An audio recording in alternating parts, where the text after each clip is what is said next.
আচ্ছা, আপনি যদি রাতে একটা ইউটিউব ভিডিও আপলোড করার পর সকালে গিয়ে দেখেন যে আপনার চ্যানেল সহকারে ডিলিট হয়ে গেছে, তাহলে কেমন হবে?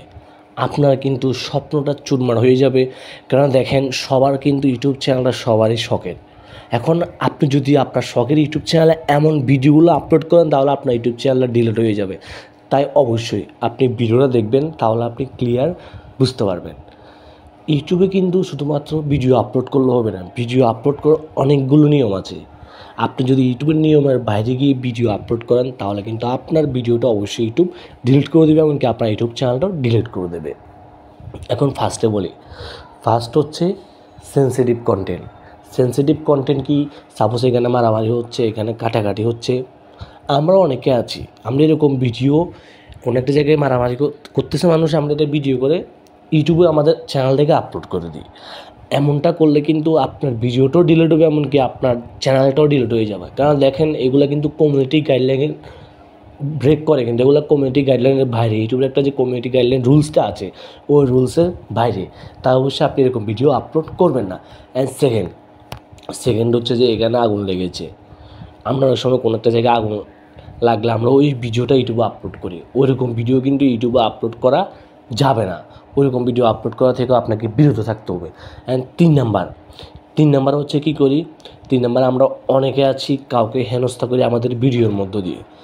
আপনি যদি কাউকে হেনস্থা করে কথা বলেন আপনার ভিডিওর মধ্যে, বা কোনো জাতি, বিশেষ করে কোনো জাতিকে নিয়ে আপনি কথা বললে, অনেকে আছে আমরা অনেক জাতিকে নিয়ে কথা বলি, বা আমাদের ভিডিওর মধ্যে আমরা এমন কিছু কথা বলি, এরকম কিছু করলে কিন্তু আপনার চ্যানেলটা ডিলিট হয়ে যাবে। তাই এরকম কোনো কিছু করবেন না।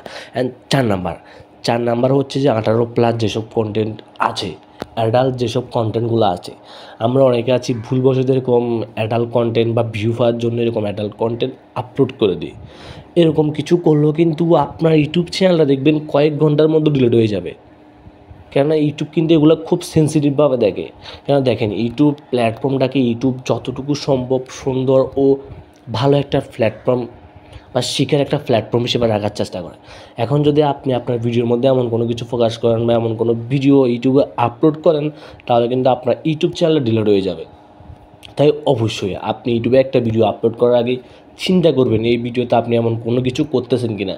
এমন কোনো কিছু করলে অবশ্যই আপনার ইউটিউব চ্যানেলটা ডিলিট হয়ে যাবে, আপনার যত বড় ইউটিউব চ্যানেল হোক না কেন। কেন দেখবেন যে মাঝে মধ্যে অনেক বড় বড় ইউটিউব চ্যানেল হঠাৎ করে ডিলিট হয়েছে। কেন?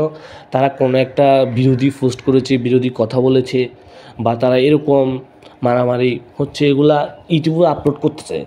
এরকম কোনো কিছু করলে অ্যান্ড হচ্ছে মানে আপনার ভিডিওর মধ্যে দিয়ে আপনি কাউকে থ্রেট করলে বা হুমকি দিলে, আপনার ভিডিওর মধ্যে দিয়ে কোনো জাতি যদি হুমকির মুখে পড়ে, বা কোনো মানুষ যদি হুমকির মুখেও পড়ে, মানে ইউটিউব যদি এটা বুঝতে পারে, ইউটিউব কিন্তু বুঝবেই, তাহলে কিন্তু ইনস্ট্যান্ট আপনার ভিডিও ডিলিট হয়ে যাবে, এমনকি আপনার ইউটিউব চ্যানেলটাও ডিলিট হয়ে যাবে।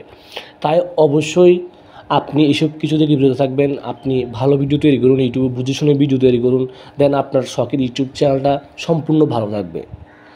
কেন দেখেন, আপনি একটা কিছু চিন্তা করে দেখবেন, আপনি যদি আপনার ইউটিউব চ্যানেলে এরকম ভিডিও আপলোড করতে থাকেন, আপলোড করতে করতে হঠাৎ করে আপনার দেখবেন যে চ্যানেলটা একদিন গায়েব হয়ে গেছে।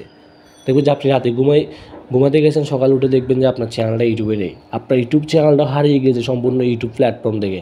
তাই অবশ্যই এরকম ভিডিও আপলোড করা থেকে বিরত থাকবেন। ভিডিওটি ভালো লাগলে অবশ্যই একটি লাইক করে দিবেন। আর অবশ্যই আপনার যেসব বন্ধু ইউটিউব ভিডিও তৈরি করার একটা চিন্তা করতেছে বা ভিডিও তৈরি করতেছে, তাদের কাছে অবশ্যই এই ভিডিওটি শেয়ার করবেন, তাদেরও জানার প্রয়োজন আছে। তো ভালো থাকবেন সবাই, দেখা হচ্ছে নেক্সট কোনো ভিডিওতে, নেক্সট কোনো সময়।